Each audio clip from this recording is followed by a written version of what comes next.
Assalamualaikum warahmatullahi wabarakatuh. Selamat petang, siswa-siswi warga UMS yang dikasihi. Tahniah kita ada 107 mata yang sedang menonton.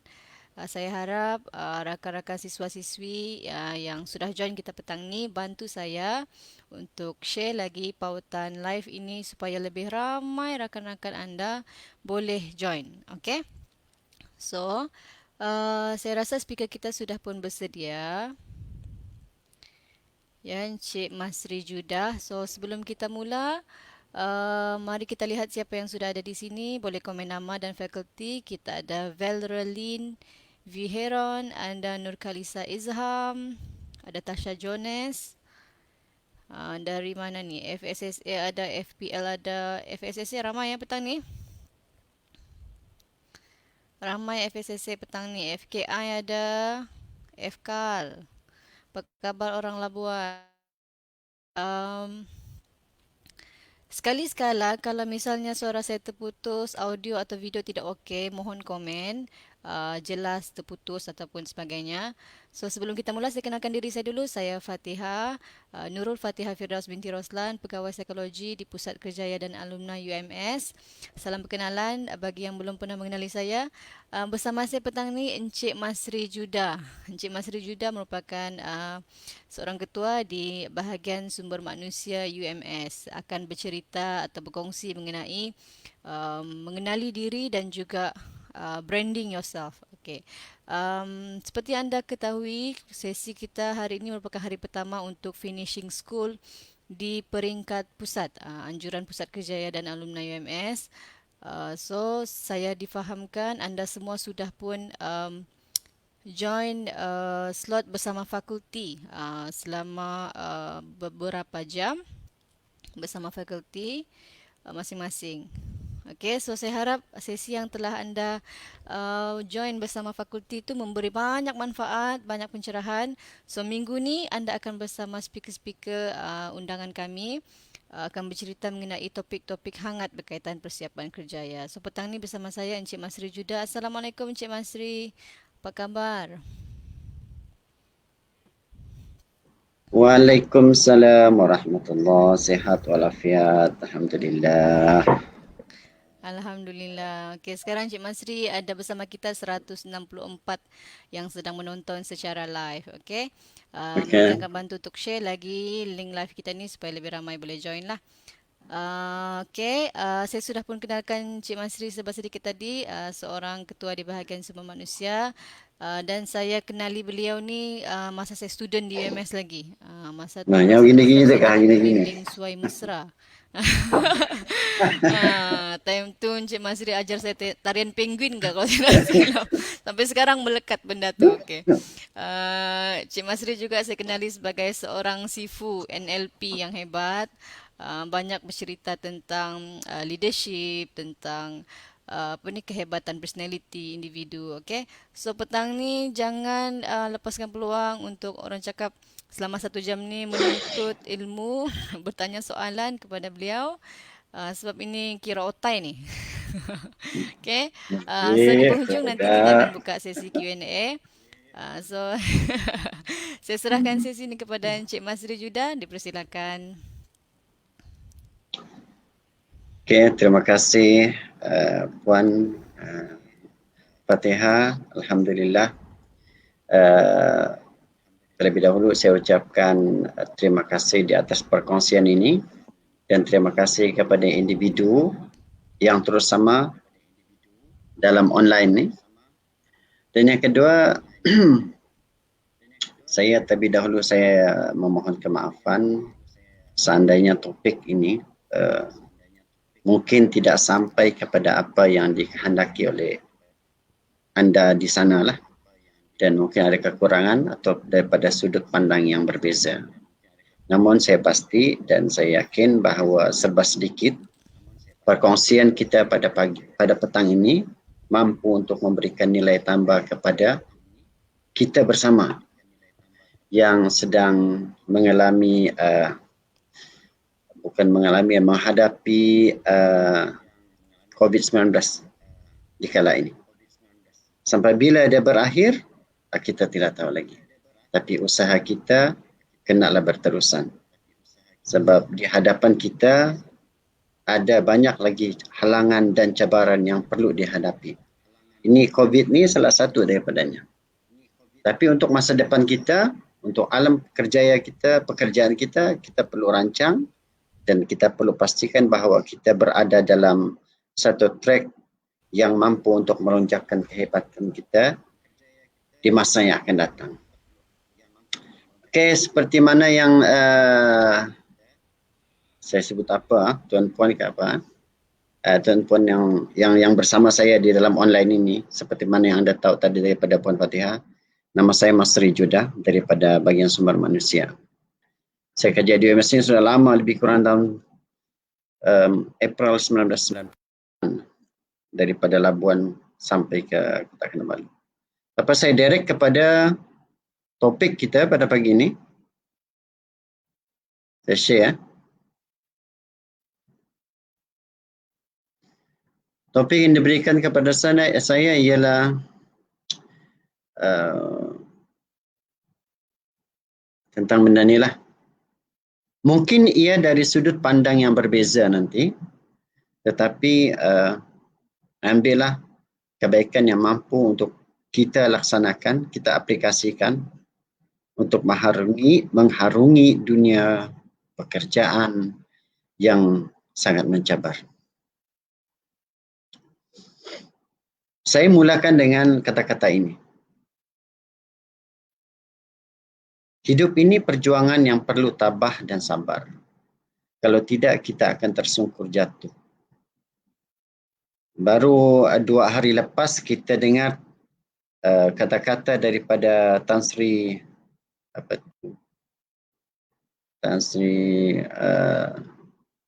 yang tentang penyakit mental lah. Penyakit mental, tentang gejala penyakit mental.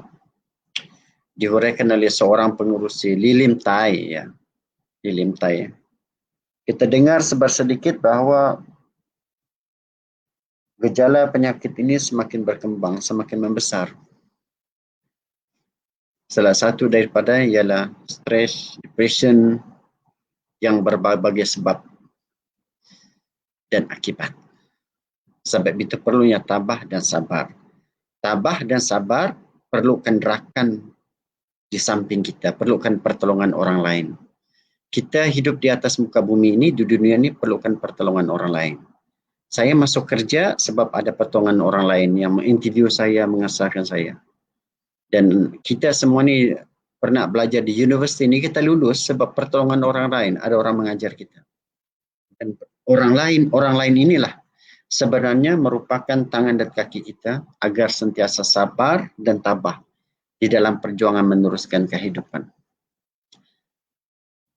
Kadang-kadang kita tidak terfikir ataupun kita tak ambil tahu dikala kita berada dulu di sekolah menengah, di sekolah rendah, kita pernah terfikirkah bahawa kita akan menghadapi satu ceramah, satu kuliah online?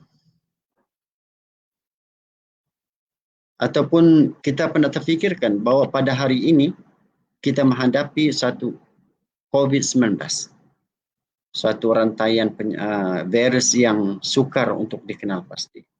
Mungkin kita tidak terfikir.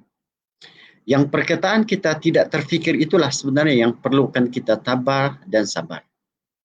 Sebab semua benda di dalam kehidupan ini perlukan diri kita berada di dalam keadaan yang tabah dan sabar. Dia bukan kita siapa, tetapi sebenarnya apa yang kita nak buat untuk menghadapi benda-benda ini. Saya nak mulakan dengan beberapa andaian di dalam kehidupan. Sebab andaian ini mampu untuk memberikan kita kekuatan untuk menjadi manusia yang lebih berjaya di luar sana.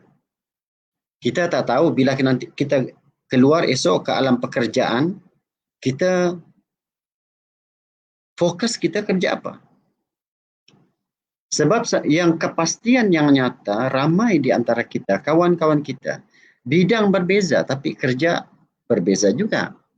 Tapi mampu untuk berjaya. Saya dulu bidang saya media, pengajian media dari Mesti Melaya, grade 1995. Saya tak pernah terfikir untuk menjadi sebagai salah seorang tenaga pentadbiran di Universiti Malaysia Sabah yang masa itu belum ada lagi. Yang saya terfikir masa itu ialah saya perlu kerja dengan media. Masa itu ada Utusan Melayu, Berita Harian, News Street Times, The Star. Sebab di situlah kita berpraktikal sebagai seorang media masa itu. Tetapi bila kita masuk alam pekerjaan sekarang, rezeki kita, di sini rupanya sebagai tenaga pentadbir. Dan tenaga pentadbir yang kita boleh dikatakan 60% tidak ada dalam media yang saya belajar. Disiplin tentang media, etika seorang reporter dan seumpamanya.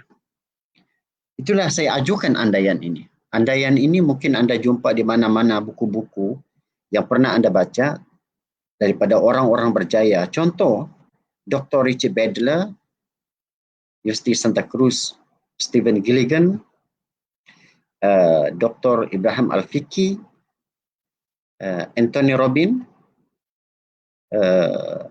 mungkin anda pernah dengar nama ni, kepada psikologis selalu dengar nama ni, Milton Erickson. Ini ada di dalam buku-bukunya yang saya kutip dan saya gabungkan sekali. Yang pertama, kita baca di atas itu bahawa kita sebenarnya mempunyai sumber yang sangat banyak untuk melakukan perubahan. Kita hanya perlu mencari, mengukuh dan mengaturnya. Apa yang saya nak sampaikan kepada tuan-tuan, kepada kita semua ialah untuk mencapai satu kejayaan, apa yang kita ada sudah ada. Cuma macam mana untuk kita mengaturnya dan mengaplikasikannya. Itu saja. Kalau dalam sesi ini, kita tahu diri kita siapa, mudah untuk kita buat, untuk brand diri kita. Sebenarnya memang sudah ada. Cuma kita perlu cari. Ramai orang percaya pada bahawa kita semua ada rezeki. Rezeki itu sudah ada, cuma nak cari saya di mana. Kedua, manusia sentiasa membuat pilihan yang terbaik yang terdapat dan boleh dilakukan pada masa tersebut.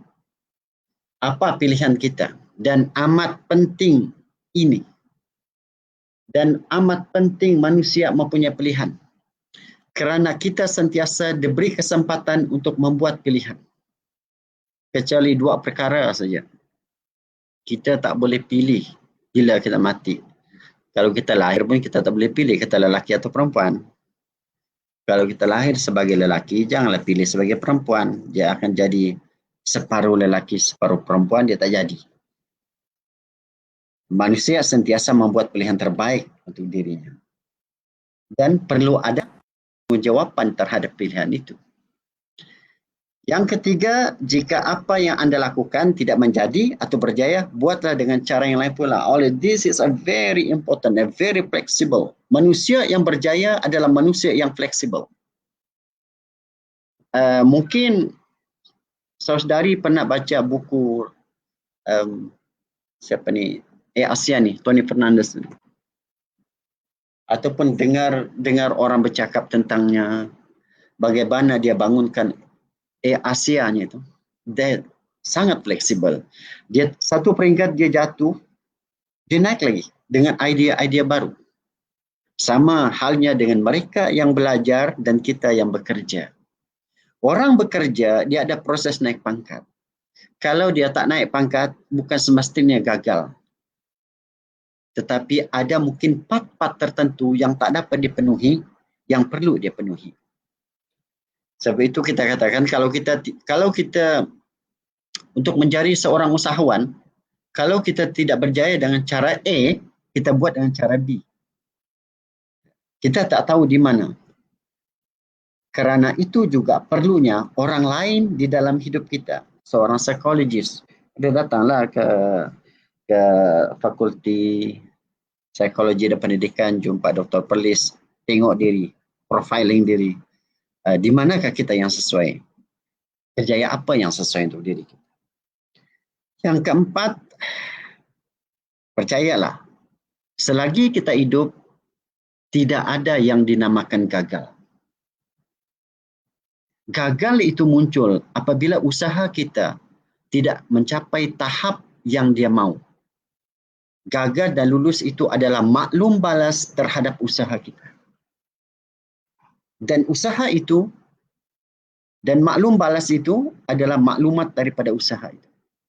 Sedangkan maklumat itu boleh diperbaiki melalui usaha kita yang lebih. Ini benda yang perlu kita terapkan di dalam jiwa kita, dalam perjuangan kita. Sama ada kita pelajar ataupun seorang usahawan. Dia tidak ada perkataan gagal. Yang ada adalah usaha kita tidak mencapai tahap yang kita mahu. Jangan wujudkan perkataan gagal itu di dalam diri kita. Dia ada pepatah Melayu, tahu. Pepatah Melayu itu berbunyi begini. Nak seribu daya, tak nak seribu dalih. Kalau boleh, jangan sebut tak nak tu. Seribu dalih itu tak mau. Tapi nak seribu daya tu mau. Minda kita ni, kita dikurniakan otak yang sangat kuat. Minda kita. Saya banyak belajar tentang minda ni dalam NLP. Minda kita ni sangat kuat. Tinggal saja bagaimana cara kita untuk menggunakan semaksimumnya agar dia mampu memberikan kita kesan yang positif. 5, jika seseorang boleh melakukan sesuatu, siapapun boleh melakukannya. Jika dia boleh berlari, saya pun boleh berlari. Laju atau tidak, lain kira. Jika orang ini boleh cari kerja, saya pun boleh cari. Sebab sama saja. Cuba anda bayangkan seorang Profesor Madya Dr. Abdul Rahman Tang Abdullah. Dia OKU. Tak nampaklah dia pensyarah. Dia pensyarah di Fakulti Sejarah di Fakulti Kemanusiaan Sedia Warisan. Dulu masa di Universiti Melaya, saya satu kelas dengannya. Tapi dia tak nampak, dia pakai tongkat. Masa Konvo Ogos 1995, 10 orang pelajar first class daripada Fakulti Sastra dan Sains Sosial, dia yang ke-10. Wah, kan? Sebab pada dia, apa juga yang orang boleh buat, saya pun boleh buat. Sebab di bawah itu, manusia dijadikan sempurna, tidak cacat. Realitinya mungkinlah orang tidak kaki, tidak boleh melihat, tidak mendengar, tapi sebenarnya sempurna. Dia sempurna untuk mencapai sesuatu apa yang dia mahu. Sekadar perkongsian. Okey, ini 2 perkara. Sebelum kita kepada mengenali diri kita yang paling pendek. 2 benda inilah yang sebenarnya menjadi asas di dalam kehidupan kita. Yang pertama, apa yang kita mahu. Lepas belajar ni apa yang kita mahu? Kerjalah jawapannya. Sudah pasti. Apa yang anda mahu? Kerja. Ada lagi apa yang anda mahu lepas belajar? Orang nak study lagi buat master, lain kira. Apalagi apa yang anda mahu lepas ni kahwin, terpulang lah. Tapi saya pasti lepas belajar ni apa yang anda mahu? Kerja, nak cari duit. Untuk hidup. Menyara orang lain. Dia mau memperbaiki kehidupannya. Membalas jasa orang tuanya. Bagaimana untuk dapat? Di sinilah sebenarnya usaha kita. 4 tadi, bagaimana untuk dapat, itulah andaian itu boleh digunakan. 4, bagaimana untuk dapat, inilah minda kita berfungsi. Berfikir, 4 inilah kita perlu tabah dan sabar, 4 inilah kita memerlukan orang lain di dalam kehidupan ini. Kenapa perlu orang lain? Kenapa perlu idea? Kenapa perlu orang lain di dalam kehidupan? Kenapa perlu andaian itu? Kenapa perlu adanya kita mengetahui diri kita? Dan kenapa perlu adanya kita brand diri kita? Dunia sekarang, dunia moden yang sentiasa berinovasi. Dunia ini, penyakit pun berinovasi. Dan kita perlu berinovasi. Kenapa perlu? Sebab kita tengok sendiri kan, dunia pekerjaan ni, dia sangat kalau dibandingkan dengan manusia yang mencari pekerjaan, job of competition kan, orang nak cari kerja beribu, kerja yang ada kadang-kadang 10, 100. Kita pernah iklankan, UMS ni pernah iklankan satu peringkat 12 kekosongan. Mohon 4,000. Jadi individu yang memohon dalam 4,000 itu, dia mestilah stand out from the crowd. Agar dia menonjol bahawa dialah orang nampak. Itulah yang sebenarnya penting. Dan kita tengok satu persatu. Kenapa perlu kita upgrade diri kita? Kenapa perlu kita mengetahui diri kita? Kenapa perlu kita branding diri kita ni? The market is crowd. Seumpama kita pergi main bola lah. 24 pemain, siapa dipilih untuk main? Sudah tentu individu yang nampak kehebatannya, dia menonjol kehebatannya di kalangan mereka oleh jurulatih berkenaan. Yang kedua, kita tahu sendiri persaingan pekerjaan. Dia kerja macam mana? Dia tak bersaing. Ada tak kerja yang tidak bersaing?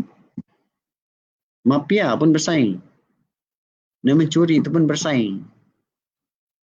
Nak jadi polis, nak jadi tentera, bersaing. Usahawan bersaing.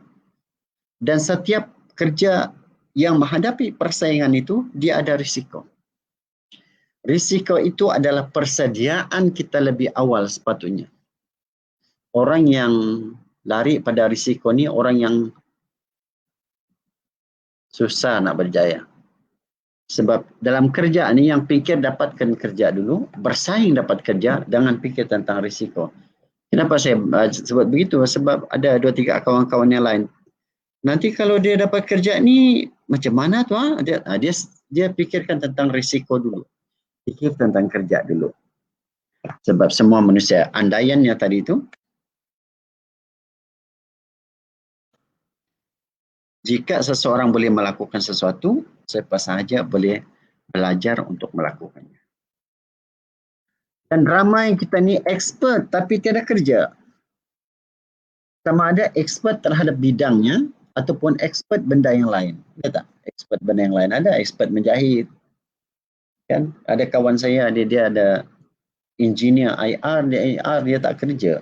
Dia belajar engineer IR, dia tak kerja. Tapi dia pandai, mahir menggunting rambut. Itu pun dia tak kerja. Expert. Pada saya dia expert. IR tu IR awam. Expertnya, tapi dia tak kerja. Sebab ialah keegoan manusia itu kadang-kadang menutup segala peluang. Ego dengan IR tak berani nak pergi salon untuk gunting rambut. Walaupun dia expert. Dia mahu juga bidangnya. Dan mahu bidang itu penuhkan cabaran yang sangat besar. Dan tiada perbezaan di dalam kehidupan. Kalau nak pergi interview, itu juga model kita kan. Interview juga. Ada seorang kawan saya, masa Universiti Melaya. Dia bidang geografi. Ini saya nak sebut tentang perbezaan. Nak datang interview ni, nanti tuan-tuan pun akan hadapi juga satu siri interview kan. Dia kata ada 400 lebih calon interview di Maybank Cahaya Suria. Kalau di Kuala Lumpur tu, Maybank Cahaya Suria tu di bawahnya tu ada A&W Cahaya Suria. Saya pernah kerja situ 9 kata Maybank. Dia pergi interview Maybank, kebanyakan orang interview finance ni, yang keuangan di bank ni adalah orang-orang ekonomi yang daripada fakulti ekonomi lah. Tiba-tiba dia ada fakulti sastra dan sains sosial. Masa di interview, dia pakai baju warna kuning. This is a difference, sangat berbeza. Dia pun tak, dia temukan, dia terangkan kepada kami sebelum tu, tapi sebelum dia terangkan kepada saya kenapa dia pakai baju kuning tu, jadi ditanya oleh tukang interview tu lah, dia kata dia asal Sarawak. Masa tu dia non-Muslim lah. Dia interview, last dia tanya interview tu tanya dia, kenapa mohon Maybank? Dia kata dia kata sebab nak kerja keuangan. Tapi basic keuangan secara khusus tiada. Kamu kena bersaing dengan ratusan lagi orang. Oh, saya percaya saya boleh buat. Dia tanya kenapa percaya? Sebab Tuan panggil saya interview. Lalu dia terus pusing. Kenapa Tuan panggil saya interview? Tukang interview pun jawab, saya panggil interview, dia bilang, sebab dalam banyak-banyak, di atas meja saya dia kata banyak borang. Semua putih, satu saja kuning. Kamu. Jadi saya ambil warna kuning. Jadi kawan dia kata, bila beritahu kami, dia kata Maybank ni guna warna kuning. Dia nak buat sesuatu kelainan agar orang tengok dia dan sentiasa mau apa yang ada pada dirinya. Dan akhirnya dia dapat kerja di Maybank. Hanya kena menonjolkan satu kelainan berbeza daripada orang lain. Itu kisah benar. Dan kita interview itu juga tiada yang baru kan. Selalu orang panggil interview, apa kita jawab? Dia kena resume, pengalaman. Kau kerja di mana? Yang selalu orang tersangkut bila ditanya, kau pengalaman kerja ada tak? Kita yang baru grade, mana ada? Tidak ada lah pengalaman kerja kan. Jadi kalau kita tidak ada pengalaman kerja dalam interview, experience kita tidak ada, apa yang coba kita tonjolkan kepada interview supaya yakin dia boleh ambil kita? Ada satu kajian menunjukkan di beberapa company, ada dua perkara yang ambil kira. Yang pertama faktor luaran, yang kedua faktor dalaman. Faktor luaran ini yang kita tahu, resume, kan, job post kita tahu, job description kita tahu. Lepas tu di mana penempatan kita tahu. Tadi KK itu kita tahu. Tetapi ada dalaman itu yang kita tidak tahu.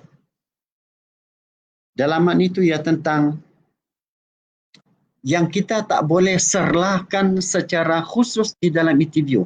Contohnya skill. Skill apa? Skill mengambil gambar. Dalam interview tiada bawa kamera. Kalau bawa kamera mungkin boleh kot. Skill-skill tertentu, skill kemahiran kita tak boleh tonjolkan menggunakan perkataan di dalam interview. Bagaimana kemahiran kita menarik orang supaya rapat dengan kita. Dalam interview, selalu kita terhad kepada menjawab soalan. Ini skill dalaman yang perlu kita ada. Sebab itu kita selalu digunakan, diajar perkataan-perkataan yang bersifat retorik. Bila kita bercakap, orang akan tertarik dengan menggabungkan bagaimana panca indera kita berbicara. Kalau mata kita berbicara macam mana dia melihat, saya memandang panca indera kita. Telinga kita, saya mendengar. Jiwa kita, saya tertarik, saya rasa. Menggabungkan perkataan-perkataan itu yang mampu menarik panca indera orang lain untuk turut sama merasai apa yang kita sampaikan. Itu skill komunikasi. Yang dalaman tu, yang kita tak serlah kecuali dengan kemahiran yang ada pada diri sendiri. Dan juga apabila kita masuk tu, dalaman tu ialah penilaian dalaman diri kita terhadap diri kita. Confident kita tu. Tukang interview ni dia mahir, dia boleh tengok confident kita. Sama ada kita tu bohong atau tidak. Sama ada kita tu cakap benar atau tidak. Sebab itu semahir mana pun orang bercakap bohong, kalau dia berhadapan dengan orang yang sudah pakar dalam interview ni, dia tak dapat bohong. Sebab ada nilai-nilainya. Jadi serlakan keaslian agar benar-benar itulah diri kita. Itulah salah satu daripada branding yang perlu kita. Personal branding kita kena serlakan keaslian kita perkukuhan dia. Dan orang kena tahu apa yang kita pikir orang perlu tahu tentang kita. Ceritakan dalam bentuk yang pendek tapi resume. Contoh yang saya sampaikan. Ini saya sampaikan. Satu kursus dahulu saya pernah ditanya. Disuruh apa ni introduction, perkenalkan diri lah. Jadi kawan seorang tu dia perkenalkan diri begini ya. Dia menceritakan, dia kata pada tahun 1970 dia kata di satu sungai ada seorang ibu bla bla bla naik ke rumah, tiba-tiba sakit perut untuk bersalin. Lalu dibawalah menggunakan kereta lembu. Dibawa ke hospital, sampai di hospital dia lahir. Disambut dan diazankan. Dan dinamakanlah dia Syafiq. Itulah saya. Dia perkenalkan diri itu dalam bentuk penceritaan yang menyebabkan orang France. Oh, dia menceritakan dalam bentuk yang kreatif. Itu salah satu daripada untuk orang lebih tahu kita siapa. Sebab kita menceritakan bukan directly kan. Okey tuan-tuan, kita baru naik pada kenali diri. Saya tidak dia 30 minit rupanya kan. Saya tidak mau cakap panjang tentang kenali diri ini. Sebab saya pasti anda sudah kenal diri anda. Saya cuma akan bercakap tentang ni saja. Kenali diri, kenal pasti keperluan setiap yang dimiliki ada gunanya. Tuan-tuan dan puan-puan yang saya hormati sekalian, yang pertama perlu kita fikir kekuatan kita. Di mana anda?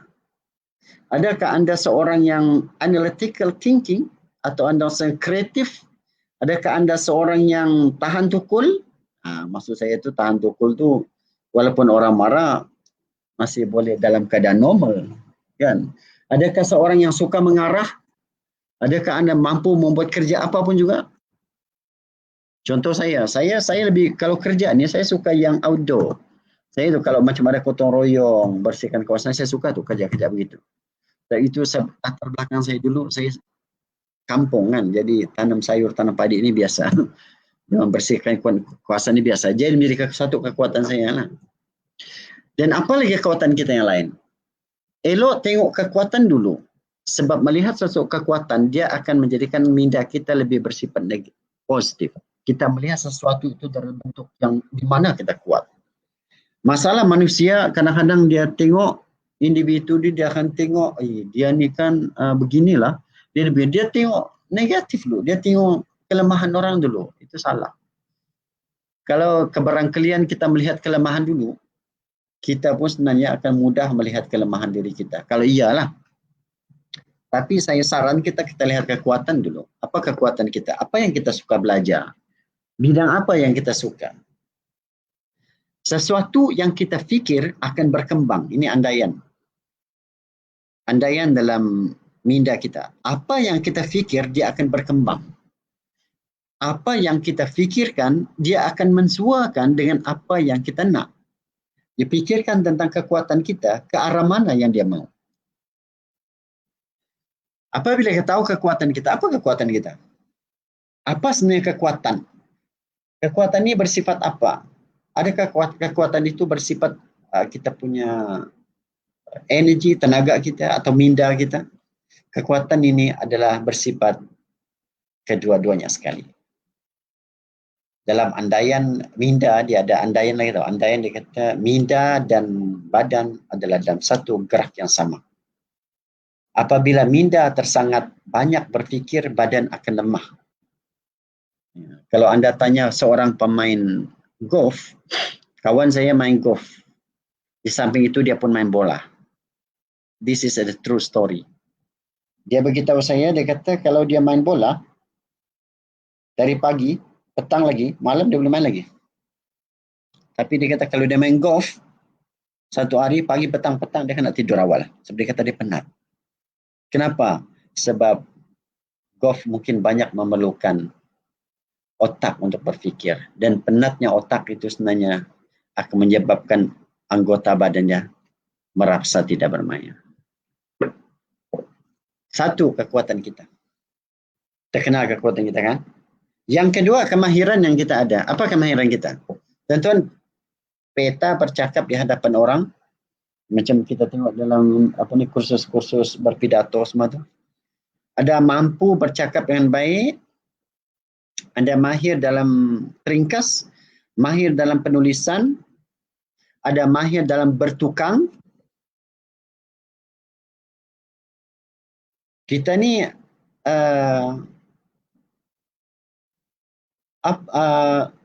kadang-kadang kemahiran itu tidak sealiran dengan bidang kita. Itu kemahiran juga. Kemahiran anda menyanyi, bermain muzik,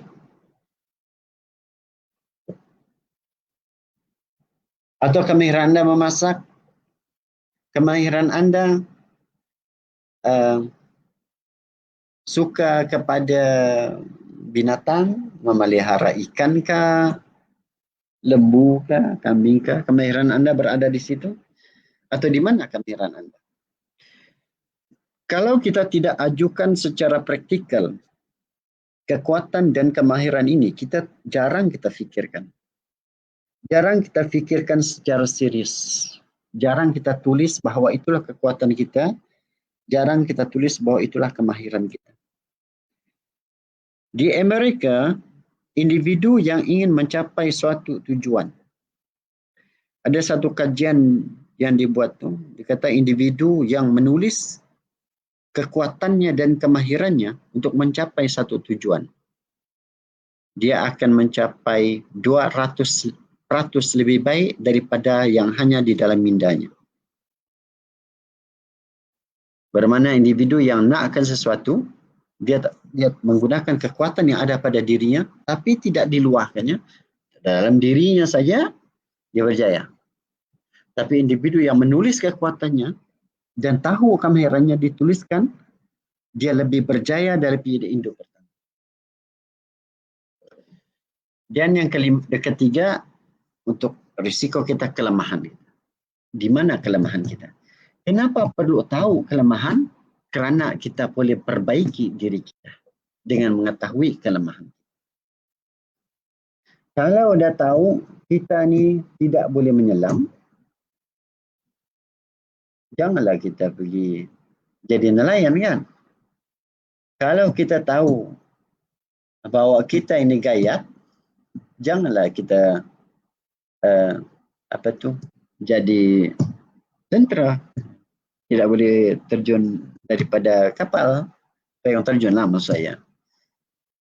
Dan kalau kita sedang bekerja, kita tahu kita lemah menulis surat, kita tahu kita lemah menulis kertas kerja, apa yang kita buat tuan-tuan? Kita belajar. Itu maksud saya, kelemahan itu sendiri yang mengajar kita untuk membuat Swiss saja kelemahan itu. Contohnya, saya kerja di UMS dulu tahun April 1998 tu sebagai pegawai lah di tempat ke kampus Labuan pada tahun 1999. Saya tidak pernah belajar tentang filing. Apa itu filing pun, nombor-nombor tu saya tak pernah belajar. Saya sampai ke Labuan, itu diminta dibuat. Wah, kau, macam mana? Kelemahan kita di situ. Apa nombor ni? Apa ni struktur? Apa benda ni? Dan kita tahu kelemahan di situ, kita kena belajar. Dan kelemahan ini sebenarnya boleh jadikan kekuatan kepada diri sendiri. Kelemahan macam buat slide lah. Kelemahan saya selalu dulu buat slide. Saya tak berapa pandai menggunakan kemahiran berkomputer. Yang saya tahu buat PowerPoint. Yang part-part lain sudah saya tak tahu. Dan itu kita perbaiki kelemahan diri kita. Kita tahu tiga perkara ni, kekuatan kita, kemahiran kita, kelemahan kita, kita tahu diri kita. Ataupun cek kita bercakap macam mana. Ada orang dia selalu bercakap, ini satu pattern untuk kenali diri, kekuatan, kelemahan, dan kemahiran. Satu pattern lagi ialah, kita ni menjurus kepada apa sebenarnya? Kita ni banyak maklumat kita terima, begini, maklumat yang kita terima ni kan lebih kurang 40,000 bit satu hari, kan lebih kurang begitulah kalau kita baca-baca buku. Maklumat ini kita terima melalui apa, tuan-tuan? Kita pandangan kita, mata kita, kita dengar, kita hidup, kita rasa, kita istik, kita persepsi. Manusia ini banyak kepada persepsi. Mendengar sesuatu banyak bermain dengan persepsi yang bukan realiti. Itu adalah maklumat. Dan kekuatan maklumat itu sampai kepada kita, itu akan mempengaruhi kita. Akan mempengaruhi bahasa kita dan akan mempengaruhi sudut pandang kita. Bagaimana kita tengok orang itu? Adakah tengok kita tu sekali, kita sudah faham, atau kita kena kaji dia dulu? Ini satu sudut pandang kekuatan diri. Kekuatan saya ada pandangan saya. Dia sekilas air, sekilas ikan di air. Sekilas ikan di air. Sudah ku tahu jantan betinanya. Pandangan. Tapi ada pula orang yang saya perlu mendengar daripada orang lain. Itu kekuatan di situ. Pandangan tidak termasuk dalam kekuatannya. Dan ada pula orang saya rasa dan saya rasa itulah merupakan kekuatan dari sudut hatinya pula. Dia tidak mampu untuk berfikir dengan logik, dengan hanya mendengar dan juga memandang, tetapi perlu untuk dari hatinya, untuk dia merasa perasaannya sendiri.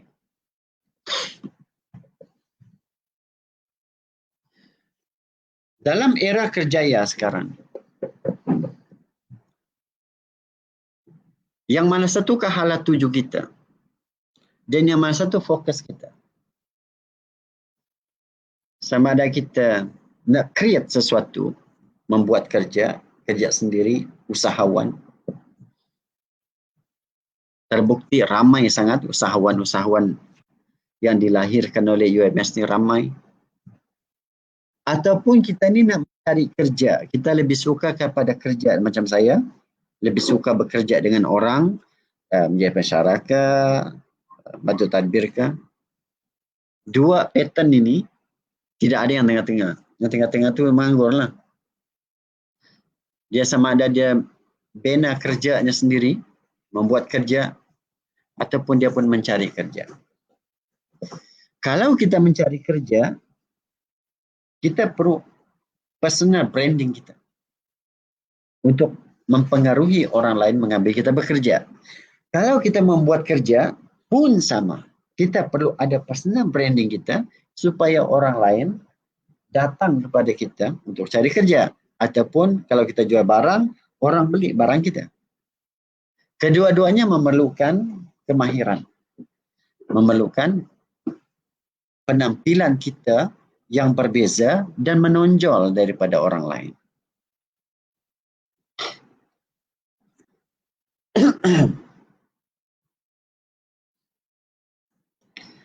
Buat masa sekarang, tuan-tuan perempuan jangan pikirkan tuan-tuan tu graduan mana. Tuan-tuan jangan pikirkan tuan-tuan tu dari mana. Tuan-tuan jangan fikirkan saya ni lulusan apa. Tapi tuan-tuan kena fikirkan lepas ini bila saya grad dan graduate cari kerja, apa yang saya nak buat sebenarnya.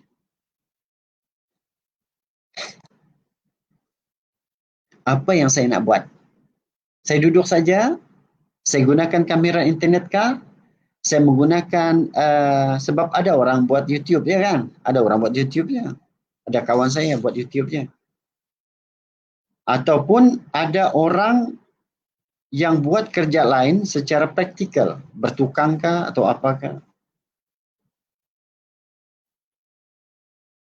Kalau kita asyik memikirkan, saya wanita, saya tak boleh buat kerja yang begini. Saya lelaki, saya tak boleh buat kerja menggubah bunga, saya tak boleh buat kerja memasak. Saya wanita, saya tak boleh buat kerja tukang paip, saya tak boleh memikirkan tentang ni, tentang itu, tak boleh. Itu part lain, jangan pikirkan tentang itu. Pikirkan tentang apa yang kita nak buat. Memikirkan tentang apa yang kita nak buat inilah sebenarnya kita perlukan branding. Kenapa kita pikirkan apa yang kita buat? Sebab kita sudah tahu diri kita. Macam mana kita tahu diri kita? Kan kita sudah sebut tadi dari awal. Tahu diri itu kenal diri lah. Cuma soalan saya satu saja. Macam mana untuk kita kenal diri kita? Tadi kan sudah bentuk, itu part lain. Kalaulah saya bagi soalan sekarang, tuan-tuan kenal tak diri tuan-tuan? Tuan-tuan puan-puan kenal tak diri? Contoh yang paling mudah begini. Boleh tak sebut 10 fakta tentang mak tuan-tuan? Tentang mak atau bapa. 10 fakta tentang mereka. Saya pasti tuan-tuan boleh buat. Sebab anda kenal mak bapa anda. Anda boleh sebut bukan 10, 100, 1000, 10,000. Sebab anda kenal. Benda yang anda kenal, anda akan sebut banyak. Dan anda sangat familiar dengannya. Kalau benda itu, perkara itu anda tak kenal, anda kena korek mencari supaya anda lebih kenal. Takkan diri sendiri tak kenal. Apa kelemahan?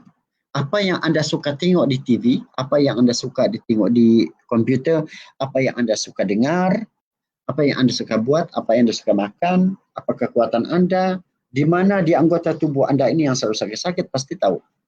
Itu mengenali diri. Dalam bentuk yang berbeza. Ini sekadar lakaran grafiknya bahwa mengenali diri ini. Kita boleh brand diri kita untuk diri kita sendiri. Dan di akhirnya nanti branding ini dia perlu berinovasi, dia perlu hidup. Dia perlu ada inovasi. Kalau kita maulah kepada suka yang branding ni kan menjenamakan diri ini dalam bentuk apa, menampilkan diri dalam bentuk apa. Selalunya kalau untuk fizikal ni selalu kalau anda tengok artis-artis asal menjenamakan diri dalam bentuk fizikal, pakaian macam mana kan. Yang tengok Gusti, cuba saya tengok Gusti macam-macam bentuk penjenamaan diri itu dalam bentuk macam-macam lah. Dan dia mampu mempopularkan dia menjadi satu ikon. Pemimpin kita pun cara bercakap pun kita boleh dengar bahawa dia sebagai satu penjenamaan. Cara bercakap, dia di dalam dewan macam mana, dia menyelesaikan masalah macam mana, patternnya untuk menyelesaikan masalah macam mana, kita boleh tahu. Okey, dengan cara mengetahui diri itu dan kita buat branding itu, saya percaya tuan-tuan akan berani bersaing di luar sana. Ya, apa tidaknya sudah kenal kekuatan diri. Dia akan menyerlahkan your belief system. Anda mempunyai kepercayaan dan keyakinan diri. Kerana anda adalah apa yang anda fikirkan. Fikirkan kehebatan, fikirkan kita mampu untuk melaksanakannya. Kalau yang sudah bekerja, fikirkan anda boleh naik pangkat, fikirkan anda boleh tetap. Dia pasti akan sampai sebab minda akan mensuakannya dengan apa yang anda fikirkan. Kenapa orang tension? Salah satu orang tension, orang banyak hutang. Kenapa dia tension oleh hutang? Sebab dia memikirkan tentang hutang. Jangan fikirkan tentang hutang. Fikirkan bagaimana untuk menyelesaikan hutang. Jangan fikir tentang kerja yang banyak, tak ada kerja kosongnya begitu. Fikirkan bagaimana untuk anda create atau cari kerja.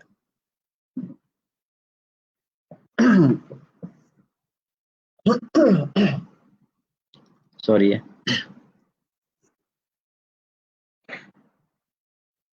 Keberanian itu sangat penting untuk masuk ke dalam market yang the crowd market. Dan itu dah kata stand out. Stand out from the crowd. Kita tonjolkan diri kita untuk menjadi manusia yang benar-benar bermanfaat kepada manusia lain. Tidak ada kegagalan, yang ada hanya maklum balas. Capai sesuatu dengan bersungguh-sungguh. Okey, ini sengaja saya lakarkan tadi dalam 5 minit sebelum bermula tu kan. Apa yang anda mahu ni. Ini benda yang memang sudah ada jawapannya. Perkara ini sudah ada jawapannya. Kalau sekarang ni mesti kerja. Macam mana nak cari duit? Mesti itu kan. Mesti kerja, macam mana cari duit, macam mana nak hidup. Terutama lagi zaman sekarang banyak mencabar. Bagaimana nak bayar PTPTN. Saya dulu JPA. Macam-macam lagi. Tapi benda perlu. Perlu. So itu goal kita. Ini matlamat kita. Sekarang ni matlamat jangka pendek apa? Cari kerja. Cari kerja, buat kerja. Cari kehidupan. Menyara kehidupan. Dan apabila anda mengetahui siapa diri anda akan mudah untuk merancang apa yang anda mahu.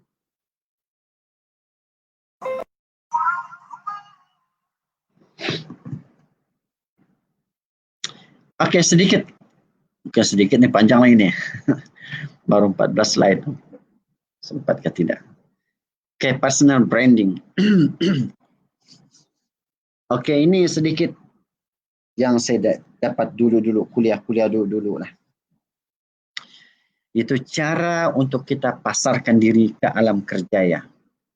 Dengan menggabungkan ciri yang ada kepada anda sama ada kelayakan kita ada. Kemahiran ada.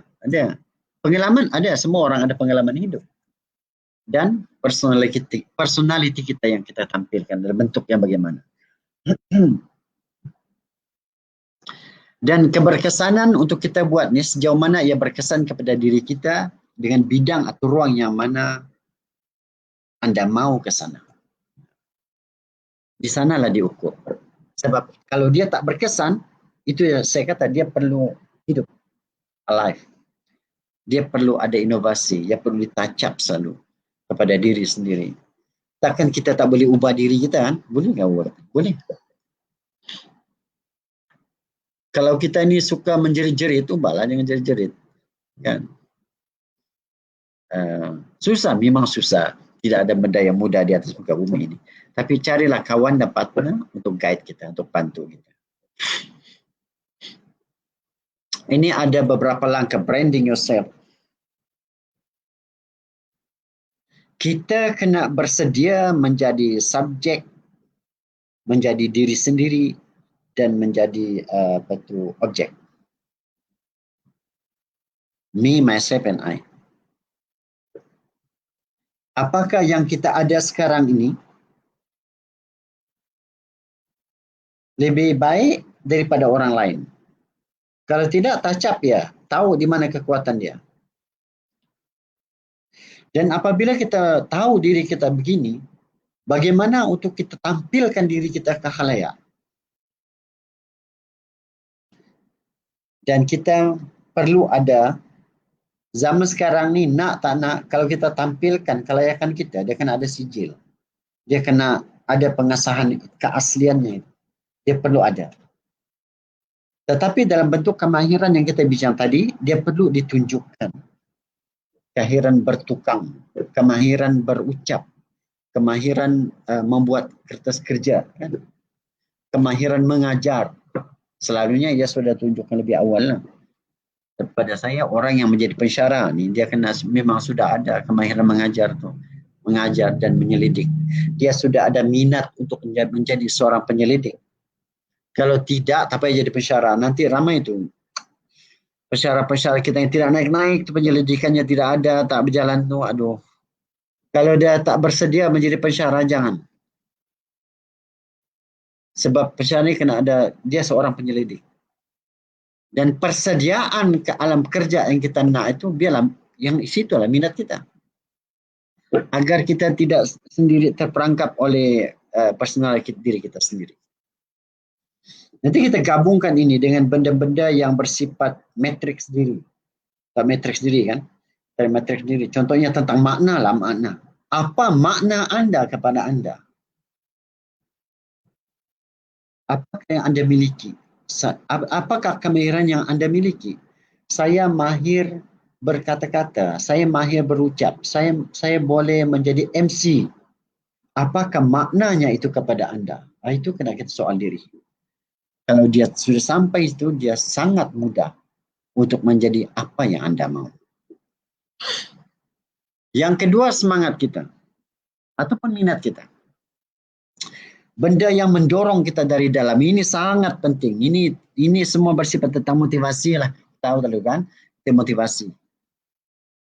Tanpa semangat kita lesu. Kalau kita bangun pagi, tuan-tuan dan puan, apa yang menyebabkan kita bersemangat? Apa? Ada tak? Adakah waktu pagi yang menyebabkan kita bersemangat? Ada kan? Ada. Mungkin dia sarapan, mungkin dia menguap. Tidak tahulah. Kalau yang Islam, muazzin, dia sudah laungkan azan, dia semangat. Semangat ataupun minat kita inilah sebenarnya. Minat kita itulah, apa yang kita minat tu, itulah yang memberikan semangat kepada kita. Jangan terkejut kalau pagi-pagi di rumah, di tempat saya ini taman, pukul 6 dah dengar sebelah rumah tu lagu Hindi. Sebab dia bersemangat dengan lagu-lagu seperti itu, dia akan menyebabkan jiwanya menjadi ceria. Pagi ini, apabila kita bangun ceria dan sehat, percayalah, semangatnya sangat tinggi. Dia bangun ceria dan dia sehat. Dia tak sakit apa-apa. Semampu dia memang dia akan bersemangat. Dia akan semangat pergi kerja. Gitu. Apa yang menggembirakan kita? Apa yang menggembirakan Anda? Yang menggembirakan saya musik. Yang menggembirakan saya duit. Yang menggembirakan saya ialah apabila saya duduk dengan teman-teman saya. Cari kegembiraan itu. Cari semangat itu tanpa melupakan bahawa Anda ada tanggungjawab lain yang perlu diselesaikan. Saya di kalangan kawan-kawan pun teman-teman kita, teman-teman saya lah. Saya dengan rakan saya. Kadang-kadang kita sembang-sembang. Sudah tahu dia punya katalah kawan C ni kita sudah tahu. Oh, si sana tu dia semangat tu dengan kalau kita bawa minum pukul 5. Kita tahu sudah tahu. Dia tu dia punya branding. Brand dia sudah tahu. Kita sudah tahu. Kepanggil minum, cakap sana, nak pinjam apa boleh dapat. Agaknya lah. Value. Nilai Anda adalah apa yang Anda pamerkan. Apa yang kita pamerkan dalam diri kita, dalam bentuk, bukan kita tunjuk maksud saya, apa pencapaian kita. Tapi contohnya kita dapat anugerah, orang panggil Dato', itu nilai orang kepada kita. Macam kita ni apa kita? Lieutenant Madya, Lieutenant Muda, itu anugerah, itu nilai kita. Menjadi pelajar cemerlang, anugerah dekan, itu pencapaian kita. Benda itu kita boleh bawa. Oh, ini bagusnya bersyarah. Dia dapat anugerah dekan 3 tahun berturut-turut. Four flat itu benda yang kita kejar. Zaman saya dulu dia sistem penggal. Zaman sekarang ni semester kan, setiap semester exam. Zaman saya dulu 1 tahun sekali exam. Masuk kata bulan 7, ujung tahun baru exam. Dikumpul. Jadi tak nampak sangat dia tu, dia belajar dia set dia ni belajar. Tapi sekarang ni dia semester anugerah dekan itu kan pencapaian yang hebat. 4.0 itu benda yang sangat hebat yang perlu dicapai oleh seorang mahasiswa. Dalam matriks sendiri kita kena tanya tu. Tanya diri kita, kalau saya dapat 4.0 tu apa maknanya kepada saya? Maknanya senang dapat. Kalau kita jadi pensyarah 4.0 tu senang dapat jadi pensyarah.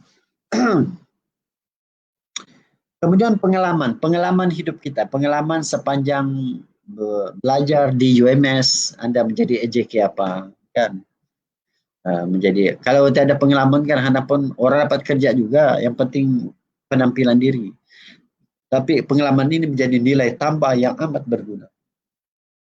Kalau masuk kerja kan, macam saya sudah kerja di UMS ini sejak tahun 1998. Kalau kawan tu masuk kerja, kita boleh tahu dia tu aktif di universiti atau tidak. Dia kerja, dia senang lah. Kita bagi kerja senang dia buat. Senang dia urus. So, dia ada pengalaman bekerja, buat projek. Tapi kalau nak memang kertas kerja pun tak dapat nak buat, laporan keuangan pun tak tahu, atau mana masa belajar dulu, dia jarang melibatkan diri dalam aktiviti kemahasiswaan. Aktiviti kemahasiswaan itu amat berguna apabila kita masuk ke dalam pekerjaan. Dan reputasi kita. Nama baik kita ni jagalah kan. Jangan kita rosakkan nama kita akibat nilai setitik rosak susu sebelanga. Sejauh mana pun kehebatan kita apabila kita sudah membuat satu kesilapan, sengaja atau tak sengaja, kan semua benda buruk akan keluar. Kita nak tutup tu boleh, tapi payah, susah sikit. Jadi pencapaian kita, anugerah kita dapat, pengalaman hidup kita dan reputasi kita yang baik. Bekas presiden, bekas ketua yang YDP Jakmas, ya. Jana Fatihah tadi saya ingat dari dulu lagi. Masa mereka aktif di sebagai EJK Minggu Semestera. Saya tanya dia lambang di psikologi itu kan, dia ada lambang macam bunga teratai itu. Itu saya tunjuk tadi itu. Di leher itu. Dia yang tunjukkan dengan saya. Oh itu ini lagu Hindi. Okay, next. Kandungan yang saya maksudkan ini adalah diri kita sendiri, tuan-tuan. Macam mana kita nak kembangkan idea kandungan kita ini sendiri adalah model komunikasi diri kita. Macam mana kita nak kembangkan intipati yang ada pada diri kita ni. Contoh, apabila saya lama terlibat dalam penulisan di Dewan Bahasa dan Pustaka. Saya pernah dapat anugerah hadiah sastra Sabah. Kandungan keaslian idea itu ada di dalam diri saya sendiri. Dan saya nak keluarkan untuk saya bekerja dengan cara saya. Maksudnya begitu. Diri anda adalah apa yang anda pamerkan keasliannya. Tapi macam mana orang tahu kalau dalam hal kita nak jenama diri kita mencari pekerjaan ini? Gunakan media sosial. Sebaiknya. Mudah Facebook, internet. Kan? Sekarang ni pun kalau kita nak cari kerja, banyak boleh guna internet, online. Di UMS pun kalau isi borang guna online. Kan? Kadang-kadang kalau kita nak tengok, nak riki seorang individu tu, pemohon tu kita riki dia Facebook dia, apa yang dia tulis. Gunakan sebaiknya benda-benda yang anda miliki, kehebatan yang anda miliki itu untuk menyatukan keaslian, minat dan nilai itu. Supaya dia melambangkan anda itu menjadi seorang individu yang bagaimana. Kalau yang nak ceplak, tak payahlah. Ni ceplak kan. Apa minat anda? Minat nyanyi. Apa minat anda? Minat berdiskusi, menjadi MC. Apa nilai yang anda ada? Tadi itu kan. Apa anugerah? Apa pencapaian yang anda ada? Satukan dia menjadi suatu kandungan diri anda yang sebenar. Okay, the hook. Ini mungkin lebih kurang macam anchoring lebih kurang itulah. Prihatin kita dengan masa. Anggaplah masa anda sangat terhad. So, pikat mereka yang menjadi sasaran anda dengan sesuatu yang membuat mereka ingin mengetahui lebih lanjut tentang anda. Ini saya sebut. Saya sebut lebih awal lagi tadi. Bagaimana untuk kita pikat tukang interview supaya ambil kita? Apa cara? Saya sudah buat awal tadi. Bagaimana kaedah dia? Bagaimana orang nak pikat itu? Bagaimana Rick tadi nak pikat dengan warna? Buat sesuatu yang berbeza daripada orang lain. Bagaimana kalau kita menjadi seorang usahawan? Bagaimana untuk kita pikat orang membeli barang kita? Kan? Dia ada pattern dia. Kalau dalam bidang yang saya belajar, tentang NLP, bagaimana untuk berbicara dengan minda orang, dia ada pattern dia untuk kita sampaikan. Kalau Anda tuh, tuan-tuan, pada pandangan saya, benda ini mampu untuk menjadikan Anda lebih sehat, lebih baik daripada yang ada sekarang. Pada pandangan saya, kalau individu itu seorang yang suka benda-benda maju, jauh ke depan, dia suka perkataan itu. Tapi individu yang lebih suka kepada yang bersifat detail ni, dia tak suka pada pandangan ni, dia suka benda perkataan yang bersifat mendengar. Kalau kita gabungkan begini, kalau Anda nampak, Anda rasa dan Anda dengar daripada orang lain, apakah Anda pernah mendengar, melihat dan merasa bahawa benda ini lebih baik daripada benda yang ada di pasaran? Contohnya perkataan-perkataan begitu. Perkataan-perkataan yang mampu untuk menarik orang lain lebih ingin mengetahui apa yang Anda ingin paparkan. It's not only what you say, it's how you say it. Kenapa is it not only what you say? Kenapa it's how you say it? Bagaimana kita nak sampaikan sesuatu, cara kita nak sampaikan sesuatu, bagaimana pattern atau cara untuk kita sampaikan sesuatu kepada orang lain, itu akan lebih memikat orang lain daripada apa yang saya kata, apa yang Anda kata. Cara kita menyampaikan sesuatu adalah satu yeast yang menyebabkan orang lain boleh terpikat dengan apa yang kita mahu. Adakah kita berpura-pura?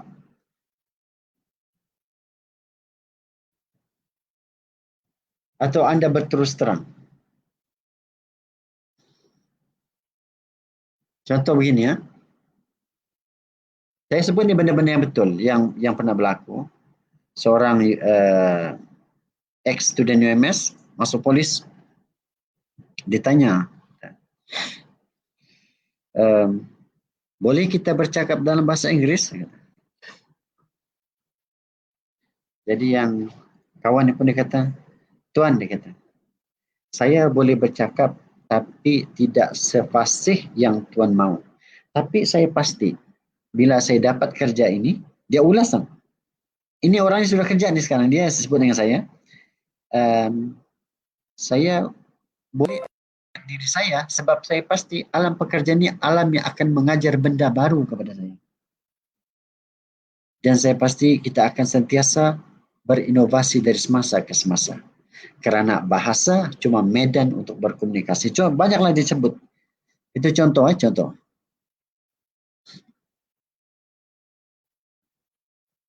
Cara dia menyampaikan sesuatu idea menjadi pemikat kepada orang untuk menarik dia menjadi individu yang diterima bekerja.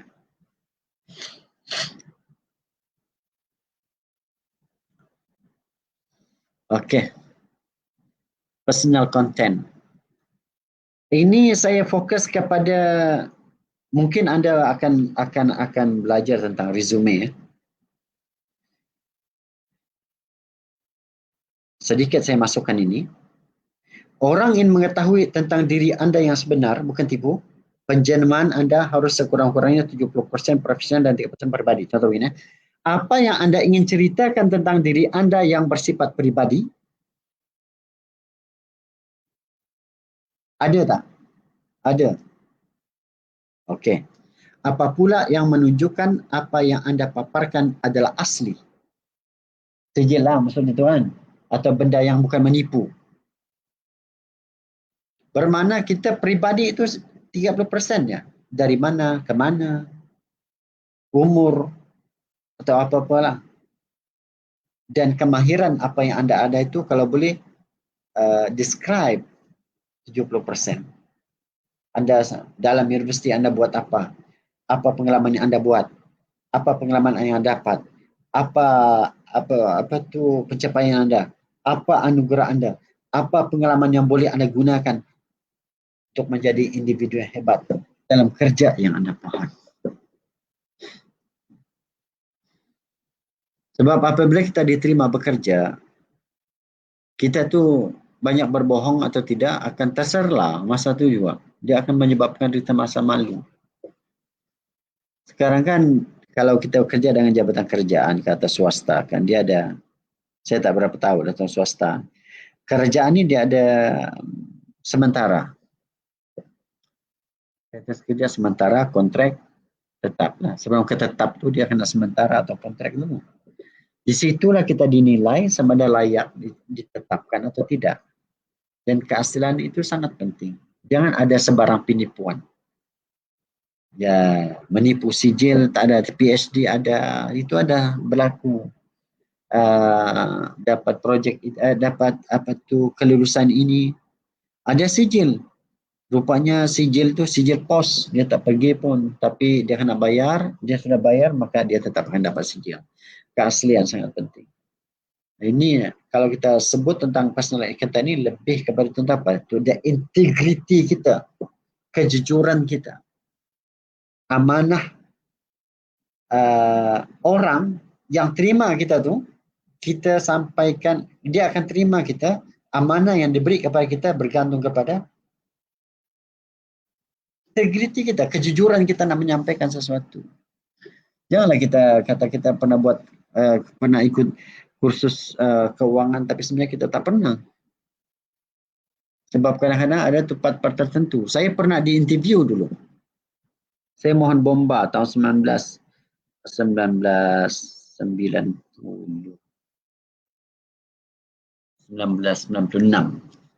Dia diinterview di bomba tu semua saya lepas. Dia kata, dia tanya saya di atas. So kita kan ada pengesan asap tu kan. Saya tak tahu nama dia. Itulah pengesan asap.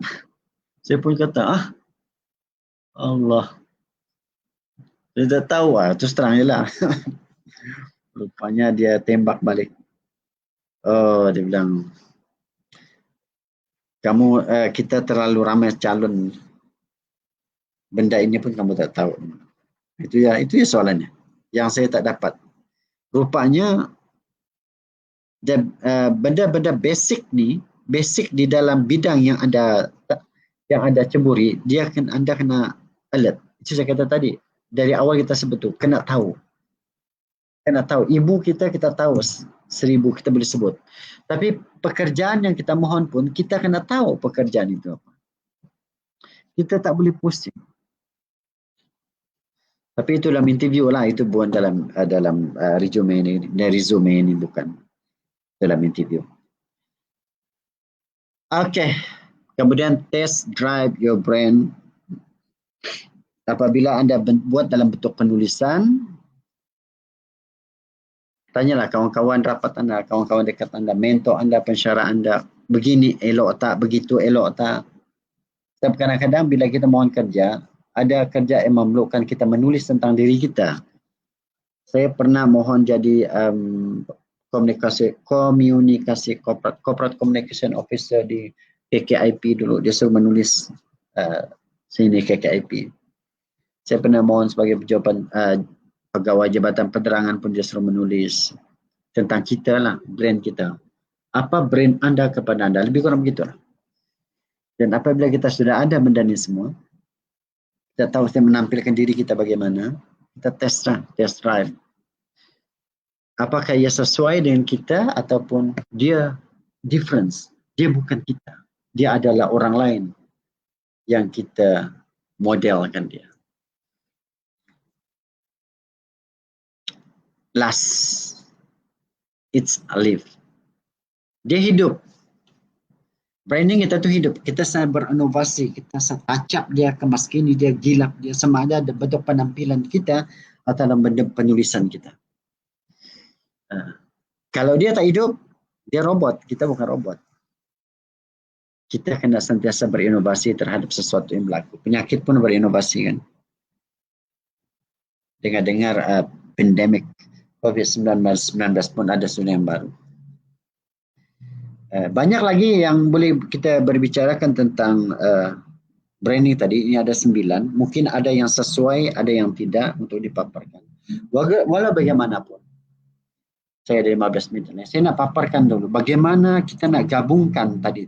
Bagaimana ia mampu dan berkesan terhadap cara kita mencari pekerjaan dengan matriks sendiri, model matriks yang mampu untuk melonjakkan semangat kita.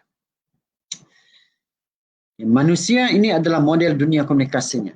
Apa maksudnya tuan-tuan? Apa yang kita nak sampaikan sebenarnya berkait rapat dengan apa yang kita nak. Apabila kita berkomunikasi, kita mahukan sesuatu yang mencakupi tentang apa yang kita sampaikan. Mahukan, puaskan hati dan nakkan feedback. Komunikasi dalam bentuk perkataan, penulisan, body language ataupun verbal, non-verbal. Okay, kita cek suatu model matriks diri seperti berikut terhadap apa yang anda mahukan. Model matriks ini, manusia ini adalah model komunikasinya untuk mencipta dan mencapai kejayaan. Sama ada kita nak cipta kerja ataupun kita nak cari kerja.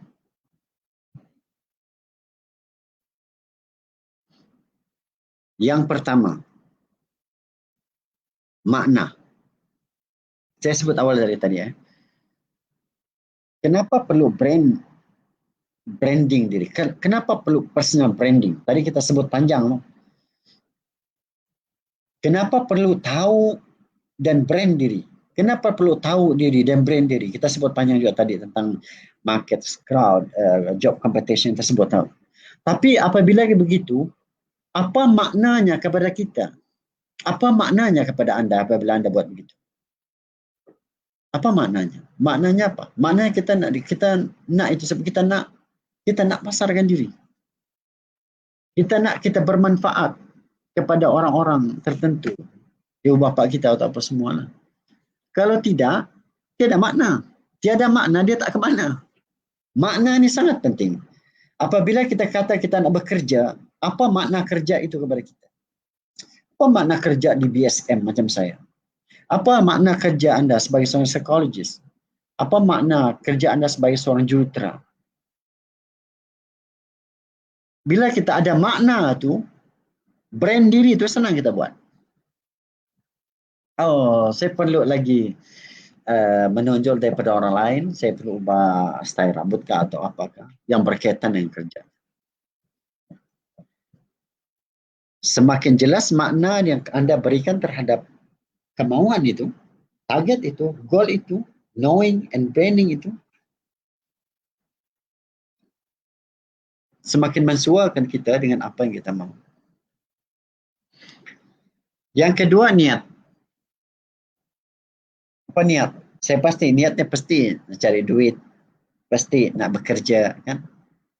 Apa niat anda bekerja? Sebab kita ada kaitan knowing and brand diri. Kenal diri dan brand diri itu ada kaitan dengan makna, dengan niat kita. Dan dia hendaklah bertolak dari diri sendiri. Saya sebut dari awal tadi, daripada diri anda dan minta pertolongan daripada kawan-kawan anda atau orang-orang di samping anda. Yang saya sebut tadi bertolak dari semangat dan minat, bertolak kepada kemauan diri anda sendiri. Jangan disebabkan orang lain.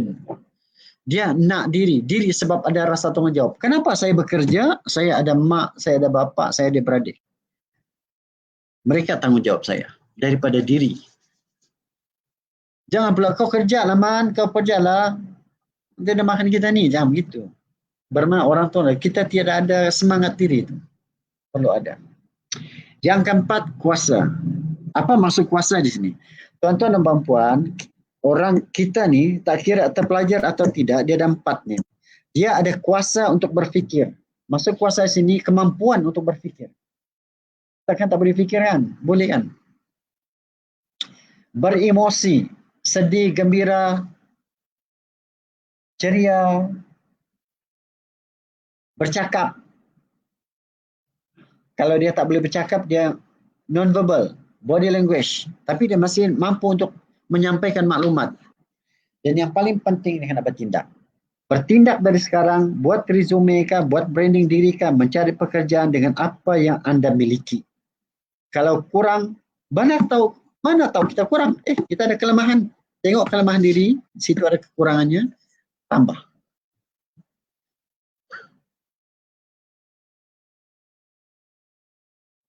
Ini kelima sebenarnya. Kelima. Masa. Tuan-tuan dan puan-puan, kita tak banyak masa hidupnya. Sangat singkat. Jangan fikir. Kita ada kemarin, sekarang dan esok. Esok belum tahu kita ada. Jadi, lakukan sekarang. Kalau Anda belajar bisnes online, dia kena, saya pernah belajar bisnes online dulu sebelum masuk IMS ni. Dia setiap hari dia kena promote.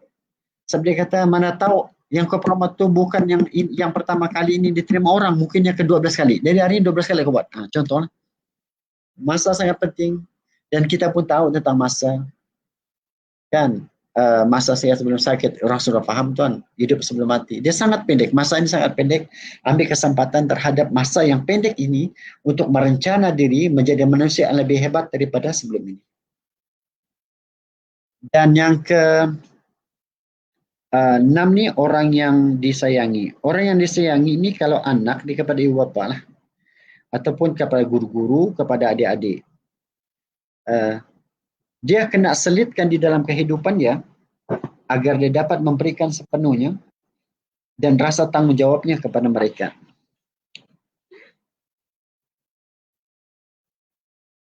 Kalau kita tanya orang kenapa dia bekerja, untuk menjalani hidup dan hidup diri sendirinya dan orang yang dia sayang, keluarganya. Dan yang ketujuh, dunianya. Dunia kehidupan diri sendiri sebagaimana dia mahukan. Maksud dunia sini adalah dunia dia. Dunia dia. Dia nak apa? Dia nak bekerja. Dia nak menjadi itu. Dia nak menjadi pakar. Dia nak menjadi seorang guru. Dia nak jadi seorang pesyarak. Semua ini adalah bentuk dunianya yang dia mahu tercapai. Setiap sesuatu yang dia mahu itu, kalau boleh, sama dengan kelayakannya. Kan itu ramawan. Kalau tidak, cukuplah mana yang ada. Sebab beruang akan menjadi besar. Dia tak kira ikan itu kecil atau besar. Dia tetap akan makan. Maksud dia, janganlah pilih kerja. Jangan pilih kerja yang. Sebab apabila kita kerja, sentiasalah berinovasi. Sentiasa mencari peluang untuk tingkatkan diri. Saya gabungkan di sini perkataan tadi. Itu.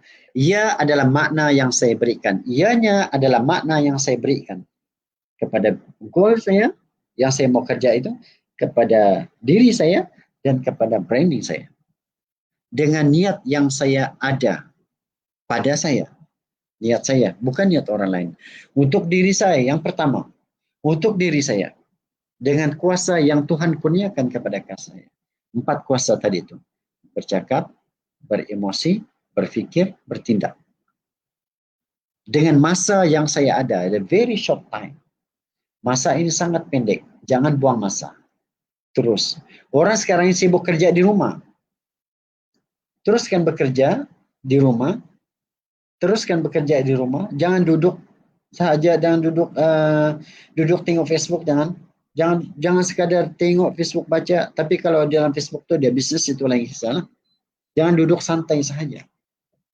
Masa ini sangat pendek di atas muka bumi ini. Untuk kita mencari sesuatu berbakti kepada orang lain. Untuk orang yang saya sayang. Tuan-tuan, kita sayang kepada ibu bapa kita. Kita sayang kepada adik-beradik kita. Yang keluarga, pada isteri, pada suami, pada anak-anak. Pada guru-guru. Sayang ini, dia menyuburkan kita. Semangat, saya sendirikan tadi, semangat kasih sayang ini menyuburkan semangat kita dan kasih sayang itu akan menimbulkan rasa keinsafan dan saling maaf-maafi. Maaf-maaf ini akan menyebabkan masalah anda akan reduce ke bawah dan tak akan timbul rasa tension atau depression. Dan untuk dunia saya, untuk diri anda sendiri sebenarnya. Dia untuk diri kita, apa yang kita nak. Tetapi kita pun kena kaitkan dengan kata-kata Dalam Islam tu dia ada sebut sebaik-baik manusia adalah manusia yang memberi manfaat kepada orang lain. Orang bekerja bagi manfaat tak? Bagi manfaat lah. Kan kita bekerja berbakti kepada orang lain. Upah dibayar oleh kerajaan. Bermanfaat. Kita bekerja sukarelawan. Bermanfaat lah. Kita bekerja jaga pelajar. Kan kita contoh di HCP itu jaga pelajar. Bermanfaat tak? Bermanfaat kepada orang lain. Kalau kita bekerja di lembaga elektrik, bermanfaat kepada orang lain. Bermanfaat. Tapi itulah dunia saya, bermanfaat kepada orang lain. Manfaat inilah yang mampu untuk menjadikan anda menjadi hebat. Sebab pujian dan doa orang lain itu sebenarnya yang menyebabkan kita menjadi hebat dan sangat berkesan ke kehidupan kita. Apa juga yang anda mau, ia bermula dari dalam diri anda. Binalah tamadun anda dengan penuh semangat, komitmen dan berdikasih. Ingatlah kerangka awal yang baik mampu menjadikan anda manusia cemerlang, hebat dan berjaya. Kenalilah diri anda, hiasi pribadi dengan sifat-sifat baik, bukan palsu, dan bina brain diri anda yang hebat. Thank you very much. Terima kasih atas perkongsian ini. Saya serahkan kepada Urustia Puan Fatihah. Thank you. Alhamdulillah, terima kasih Encik Masri di atas perkongsian yang begitu. Saya pun dapat banyak pencerahan terus. Okay, antara isi penting yang saya tangkap tadi, paling banyak disebut oleh Encik Masri tadi, kita kena jadi original lah kan. Kena ori. Bila kita original, automatik kita akan dapat brand diri kita secara tidak langsung. Okay, mungkin tanpa buang masa saya buka sesi soal jawab Encik Masri. Kita bagi 5 minit lah sebab saya dimaklumkan Encik Masri perlu beredar sebelum pukul 4 sebenarnya. Ada soalan yang mau diajukan kepada Encik Masri?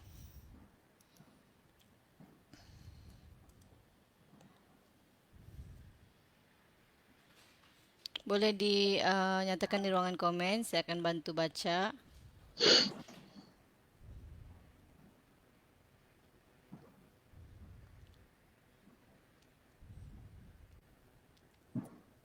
Jangan malu-malu, jangan segan-segan.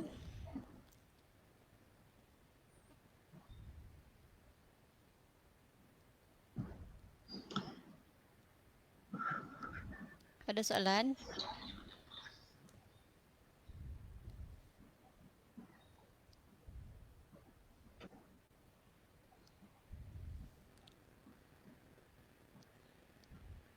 Okey, saya rasa Tidak. clean dan clear ya. Tengok sini ada ucapan terima kasih di atas perkongsian yang bermakna dari Tira Lope. Terima kasih atas perkongsian bermakna dari Putra Hafiz Ikrokasia. Macam kenal nama tu. Cik Haidi ni. Kemudian tanya atas program yang baik Cik Nur Hasdi Hasan. Okey. Tidak ada soalan. Ada soalan dari tuan rumah ni. Apakah tips sentiasa positif? Cik Masri, silakan.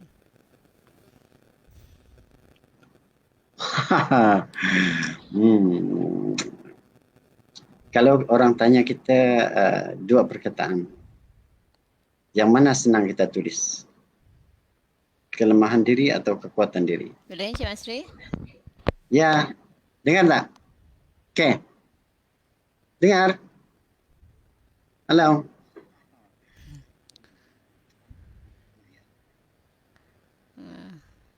Okay. Ya, soalannya apakah tips sentiasa positif? Ya, dengar boleh. Okey, dengar lah. Okey. Saya sebut awal. Mungkin orang lain akan banyak lagi kan yang dia tips, tapi saya satu saja. Awal pagi itu kita bangun tu kita ceria dengan apa? Dia kerangka awal kehidupan kita bangun pagi. Apa yang kita fikirkan? Adakah kerangka awal itu kita fikirkan kita sudah dalam bentuk yang murung atau kita dalam bentuk yang ceria? Kalau awal pagi, kerangka awal kita itu sudah kita menunjukkan kita positif dan kita ceria, things positif itu sentiasa akan berterusan. Sebab minda kita akan berkembang memikirkan sesuatu yang sentiasa kita fikirkan. apabila kita memikirkan tentang positif, dia tentang berkembang. Sebab itu bila orang bisnes ni, dia akan berkembang nak buat bisnes apa. Sebab apa yang dia fikirkan itu, teori mindanya dia akan berkembang. Kan? Itu jawapan saya. Thank you. Maaf kalau tidak sampai jawapannya telah. Betul, maksud mindset di awal pagi itu penting. Okey, saya Ya. tiada lagi kan? Boleh Encik Masri. Ya, saya rasa Terima kasih kita dah banyak-banyak. tak ada masa. Thank you. Ya, saya Thank akan you. go through komen di masa akan datang. Terima kasih sekali lagi Okay, Encik thank you. Masri. Terima Okay, kasih. thank you. Okay, bye semua. Terima kasih. Assalamualaikum. Sebelum tu jangan lupa kita punya sesi finishing school esok akan bersambung pada masa yang sama jam 2:30 petang di Pusat Kejayaan Alumni UMS. Kita akan bercerita tentang tips resume dan vizume yang berimpak tinggi. Okay, so bersama dengan saya sendiri esok. Assalamualaikum. Jumpa besok.